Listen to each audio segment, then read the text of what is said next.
Topic है supply chain management में, वो हमारा है परचेजिंग। परचेजिंग जो है बहुत मेन किरदार अदा करता है किसी भी कंपनी के अंदर। किसी भी कंपनी का 70 to 80% ये अकेला खा जाता है। जितनी भी उसकी रॉ मटेरियल की परचेजिंग होती है, उसका जितना भी प्रॉफिट होता है, उस कंपनी का 80 to 70% ये अकेला खा जाता है। इतना इम्पोर्टेंट पार्ट है ये। अगर ये नहीं सही से गौर किया जाएगा कंपनी के अंदर, तो कंपनी को बिग लॉस फेयर करना पड़ेगा और उसके बाद कंपनी बैंकरप्ट भी हो सकती है। ठीक है, आगे हम बढ़ते हैं। इसका अगर हम डेफिनेशन लिख लें, सिंपल डेफिनेशन आगे लिखे हुए मैंने आप लोगों के लिए।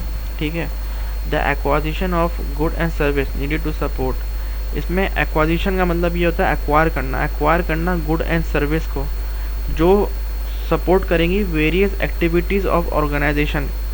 इसका मैं आपको अगर बताऊं ये, तो वेरियस एक्टिविटीज़ ऑफ ऑर्गेनाइजेशन ये कि अगर आपकी परचेजिंग नहीं होगी, सही है, तो आपका फाइनेंस काम नहीं करेगा, फाइनेंस वाले फारिग बैठे होंगे। लॉजिस्टिक वाले काम नहीं करेंगे, वो फारिग बैठे होंगे। सेल्स मार्केटिंग वाले काम नहीं करेंगे। परचेजिंग नहीं होगी, रॉ मटेरियल से फिनिश गुड नहीं बनेगा, मार्केटिंग वाले काम नहीं करेंगे, वो फारिग बैठे होंगे। फाइनेंस काम नहीं करेगा, एचआर काम नहीं करेगा। इतना इम्पोर्टेंट है परचेजिंग, सही है। Form reliable supplier. Reliable supplier जो आपका वेंडर है, जिससे आप ले रहे हो सामान, सारा रॉ मटेरियल, वो रिलायबल होना चाहिए। ऐसा नहीं कि उसने एक महीना काम किया, दूसरा महीना शार्ट, सही है, रिलायबल होना चाहिए। आउट ऑफ स्टॉक जो है वो बड़ी गंदी चीज़ है। एक दफ़ा टपाल का कस्टमर जो है लिप्टन ले गया और उसको पसंद आ गई, तो भाई उसकी कहानी ख़त्म। इस वजह से रिलायबल सप्लाई होना चाहिए। ठीक है, अब आगे बढ़ते हैं, सही है। ये हमारे जो है मोस्ट इम्पॉर्टेंट है। ठीक है, परचेजिंग जो है वो बेस्ट प्राइस पे होना चाहिए, सही है। टाइम पे कम्युनिकेट होना चाहिए, सही है। अगर आप नहीं दे सकते तो भाई आप एक दिन पहले बता दो, सही है, ताकि हम दूसरे सप्लायर से अरेंजमेंट कर लें। ऐसा ना हो एंड टाइम पे लाके हम छोड़ दें उसको, सही है। रिसर्च एंड फाइंडिंग सोर्स, मतलब ये हमें SKU स्टॉक कीपिंग यूनिट में हमें ये देखना चाहिए कि जो हम माल ले रहे हैं किसी सप्लायर से, ठीक है, वो हम लोकल सप्लायर से लें या फिर हम उसको इंपोर्ट करें, वो ज़्यादा सस्ता पड़ेगा। ठीक है, ये सारी चीज़ें हम देखेंगे। जैसे जो है, अगर हम रिसेंटली अगर हम बात करें, पहले खिलौने जो थे कराची के अंदर बनते थे, सही है। फिर बीच में जब गवर्नमेंट ने लॉ इम्पोज किया कि बाहर से जो है इंपोर्ट पे ड्यूटी जो है वो कम हो जाएंगी, तो जो दुकानदार हैं उनको स्टॉक कीपिंग यूनिट, उनका जो शेल्फ में रखे होते हैं खिलौने, उनको जो बाहर से इंपोर्ट कर रहे थे खिलौने, उनको वो ज़्यादा सस्ते पड़ रहे थे, क्योंकि ड्यूटीज़ कम हो गई थी as compare to local manufacturing. और जो बाहर से इंपोर्ट हो रहे थे चाइना से, वो उसकी क्वालिटी भी अच्छी थी।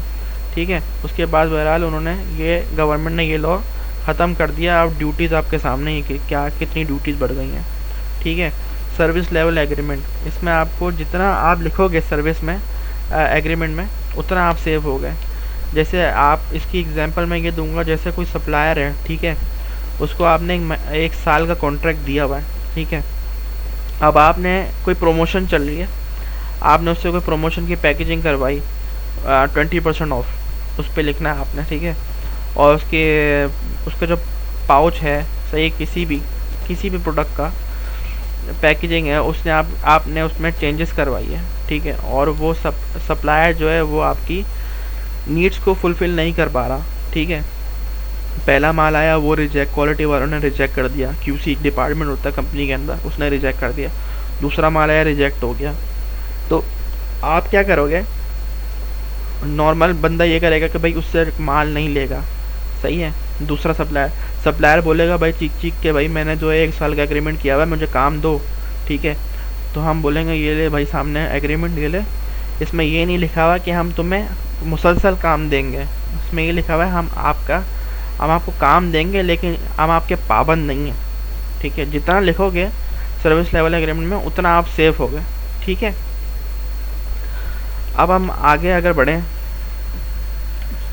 ये सारी इम्पोर्टेंट चीज़ें हैं, ये इम्पोर्टेंट और परचेजिंग, सही है।